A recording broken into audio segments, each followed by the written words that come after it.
Hong Kong is one of my favorite places on the planet, bar none. However, it's in a serious state of decline, like I've never seen before.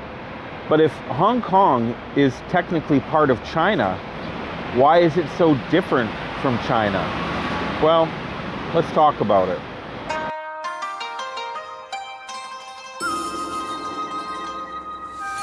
大家好，我是 Ascent 在中国. Hey everyone, it's Ascent in China. How y'all doing today? I hope you're having a lovely day. I'm having a fantastic day over here in Hong Kong, though I am a little bit sad by what I'm seeing. I'm going to share that a bit with you today. However, I'm not sad about all of you, my fantastic viewers who keep coming back and supporting the channel, either by using one of the QR codes above or one of the links down in the description to buy me a cup of coffee. There's also super thanks down there.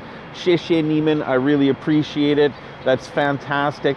And you could also become a channel member if you wanted and get early access to all of my videos. But honestly, the easiest way and freest way to show your support is to simply make sure that you've hit that subscribe button below. And if you like the content I'm making, throw me a thumbs up. It goes a long way in helping the YouTube algorithm to find my videos and share them with more people.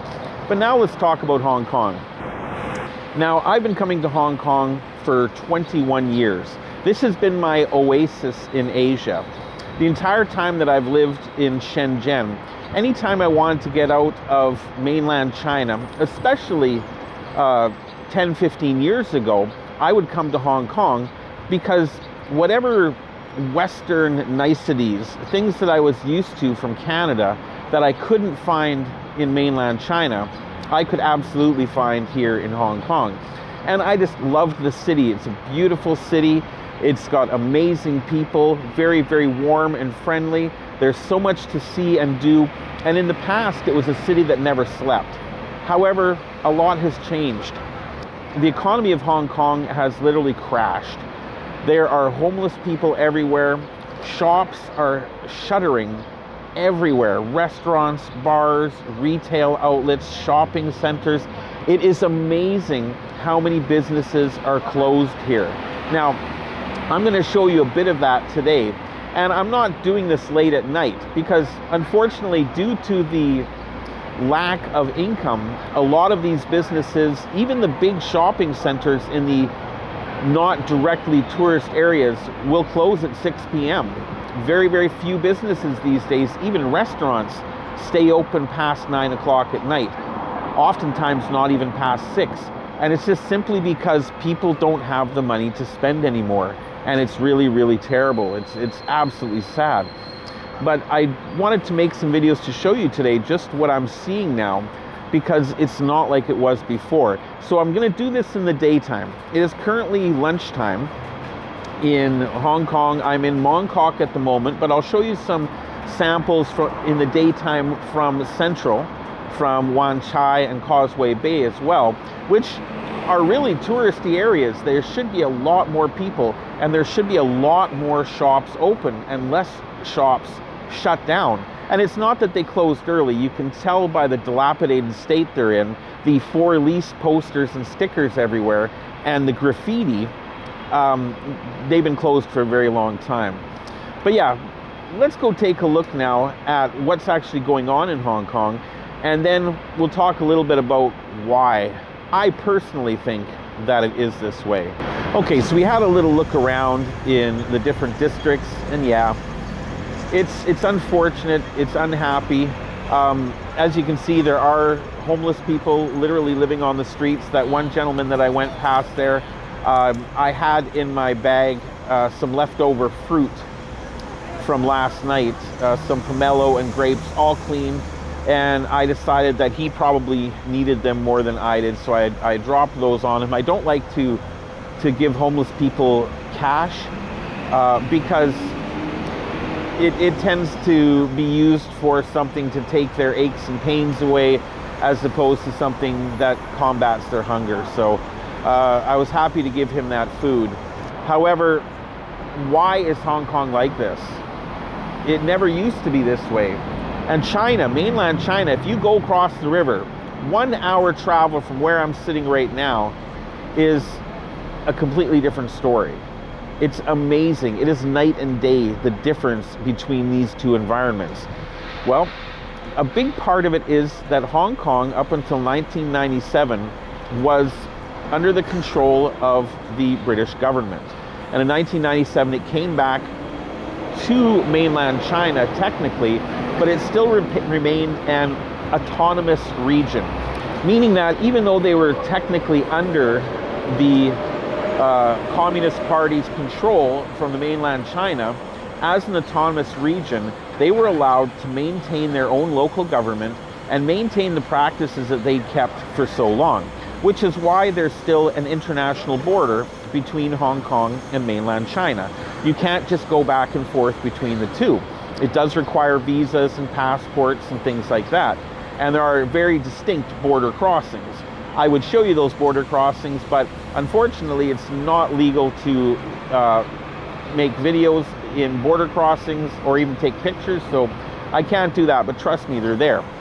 So whereas the mainland of China has been prospering, has been pumping money into infrastructure, has been fixing the parks, making the cities more beautiful, making the subways and infrastructure and amenities for the people so much more available and affordable, Hong Kong, on the other side, is still following the Western system of capitalism, where the vast majority of the wealth of the city is going into the pockets of the CEOs, the government officials, the leaders of society, as opposed to the working people.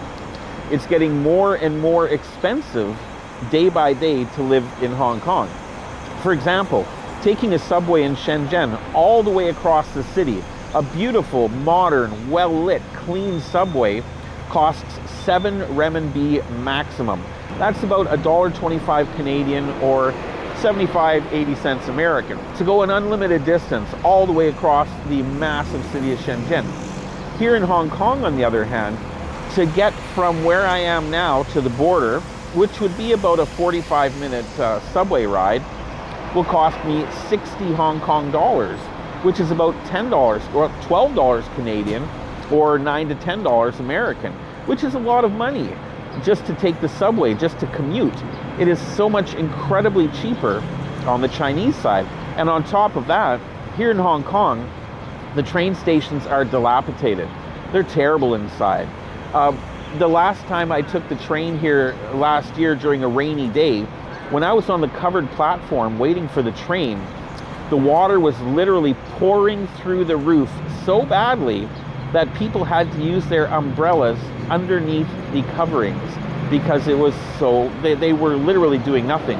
You were standing in the rain even though you were standing under these coverings. And then when you got into the station itself, there was water pouring down the walls.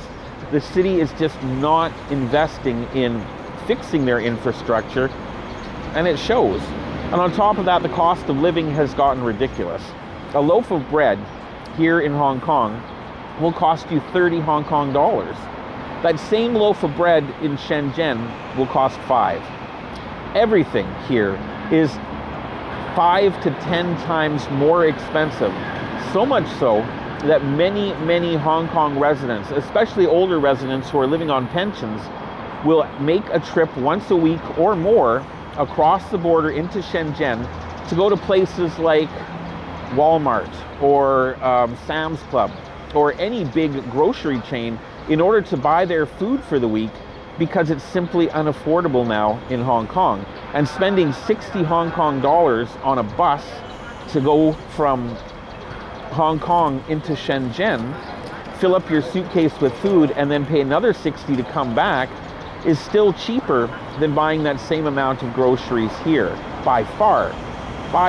So that extra 120 Hong Kong dollars, $24, $25 Canadian, is worth it in order to save the money on food. And it's sad. It really is sad, and it's unfortunate. You know, there, with all the protests and the arguments from the local people and the local government about wanting to maintain their autonomous status, wanting to run the government their own way, it's kind of sad, really, because, like I said, you look at any city right now in mainland China, and it doesn't look like this. Oh well, what can we do? I guess it's just a matter of time as to whether or not Hong Kong will fully rejoin the Chinese mainland and allow the Communist Party to help them to make their city into the gem of South Asia that it used to be, because now it really isn't. And it makes me truly sad. That's not to say I'm not going to spend the extra money. It costs me so much more to come to Hong Kong these days, including this trip. I spent 400 renminbi on a hotel here that would have cost me 50 in Shenzhen, or even less. 50 renminbi in Shenzhen would have gotten me a bigger room, a nicer room, in a better hotel, and might even have gotten me free breakfast included. But that's just simply not the case here. But I do have friends here. I do enjoy the city very, very much. It's still a very important place for me. So I'm going to continue coming to Hong Kong, and I sincerely hope that it gets better in the future. I love this city so much, and I only want the best for it. But all I can do is share this information with you, and we can all hope together that Hong Kong becomes the place that it used to be. Thank you so much for joining me today, everyone. I look forward to seeing you in the next videos. 再见。